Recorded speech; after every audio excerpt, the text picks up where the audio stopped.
Good morning, guys.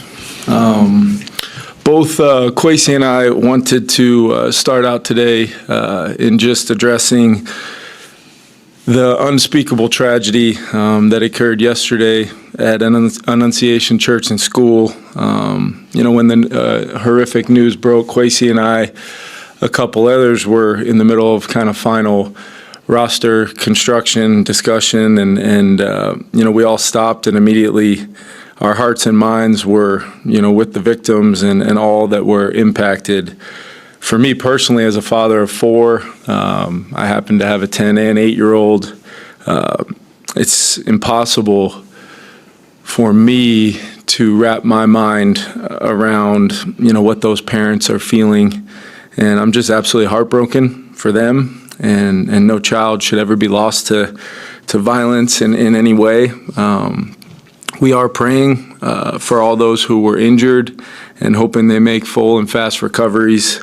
And also praying for all, those who witnessed the attack, especially all the young kids who witnessed the attack. Understandably, their lives will be altered forever. And lastly, just thinking about the first responders and those hospital workers who stepped up in those moments so quickly and tirelessly to ensure more lives weren't lost.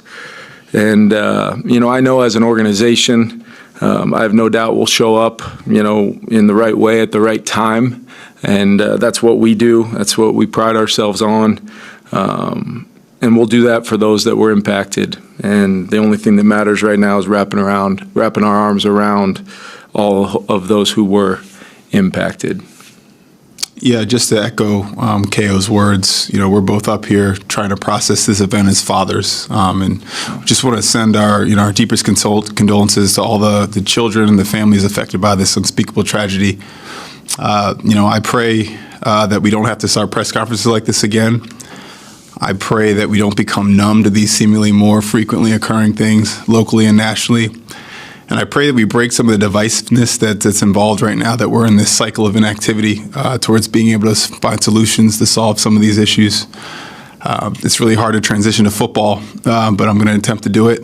We're here to talk about the roster as we head into week one, but we want to make sure we said those things. As we establish the 53 in our practice squad, we're really excited about where we are as a team.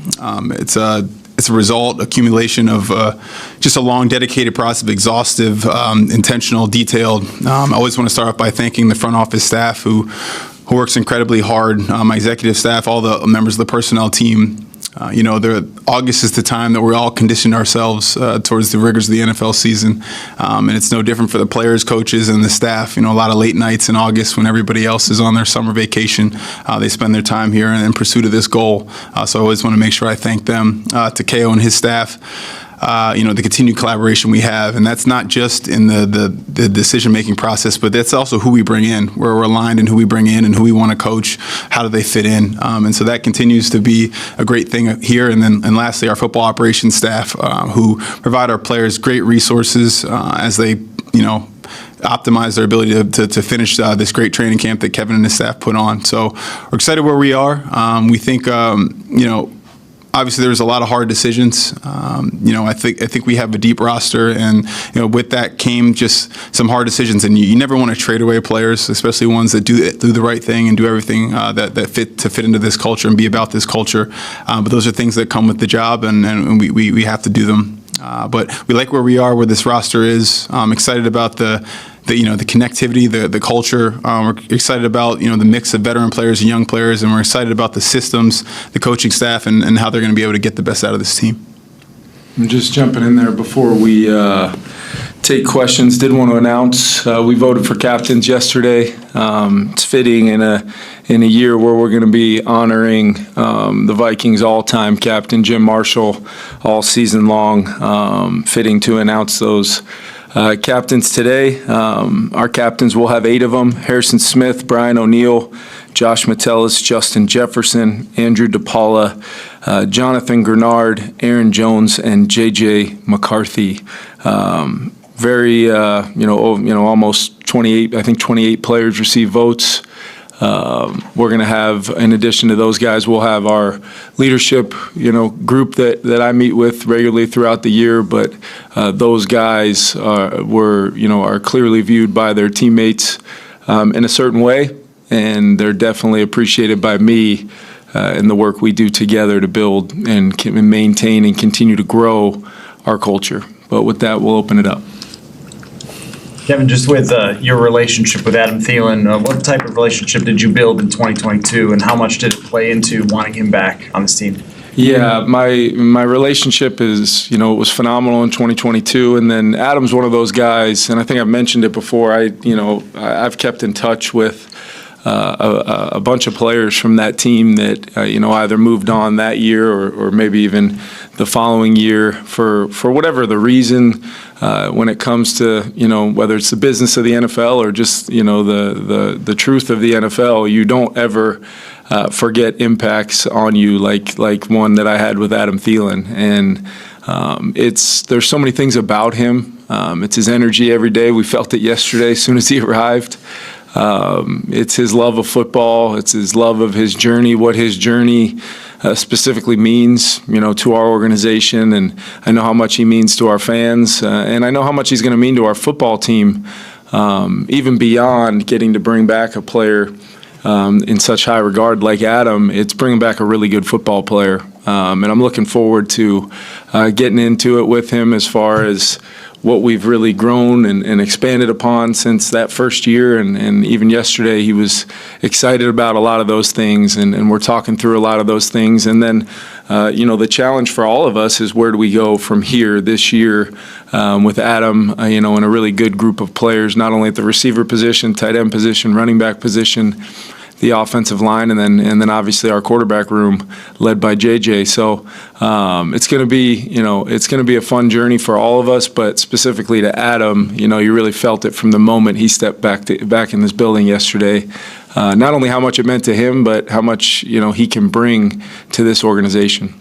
So you talked about the difficult decisions and stuff. I'm actually curious about the flip side with 7 UDFAs making the roster, just what it's like to see those guys really earn that spot. Yeah, it's incredible. We talk about a culture built on competitiveness, growth mindset, all those different things. So to really have a true meritocracy where people come in and have a chance to impact and make this team, that's just an embodiment and a signal of that. But our UDFA, all of those guys making the roster, that goes back to a lot of hard work in the spring.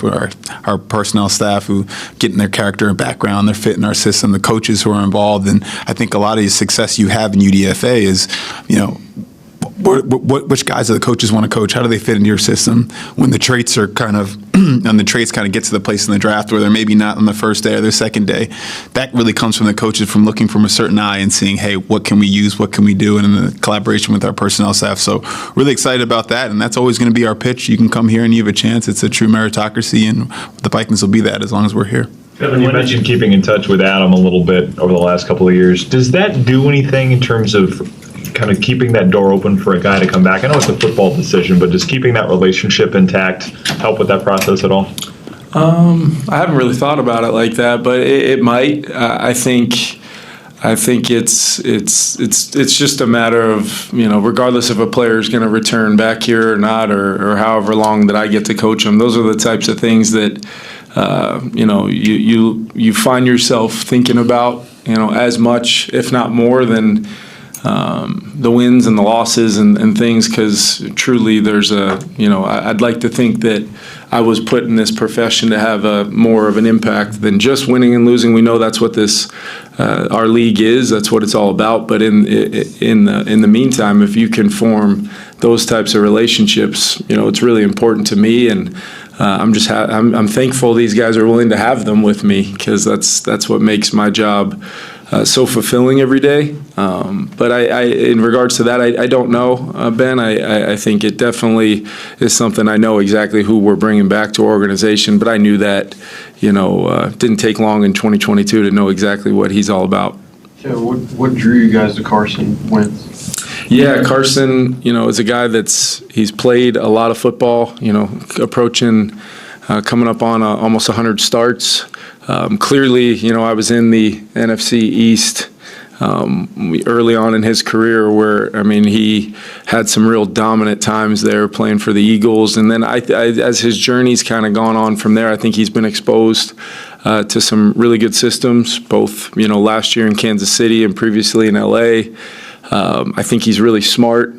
Clearly, as you guys have seen, the physical presence of a guy that big and strong, and that applies to how he's played and had success in this league. But also, there's an above the neck, quality to him where I think we'll bring him in and try to get as comfortable as we can with him, which is already off to a great start. He's doing his ability to come in and pick up things quickly, apply some of his previous things he either knew from other systems or just his ability to pick things up quickly is a huge bonus. And then I think the experience of a guy that was drafted high and had a lot of success throughout his career.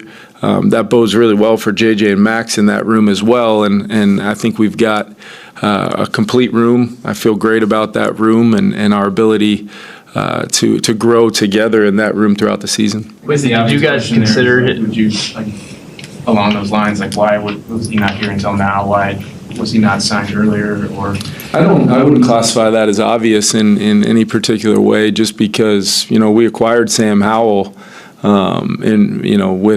a mindset on what that could look like. And I thought Sam, throughout the spring and the summer and training camp, I thought he improved. I thought he did a lot of really good things. And ultimately, it's more than just looking at it just as one particular move, but where we ended up with our quarterback room, like I said, the ultimate goal was to feel how we feel right now. And I've got a lot of confidence in what we do here at that position to take a guy with such high capacity mentally, Kevin, and then also the experience that he does have.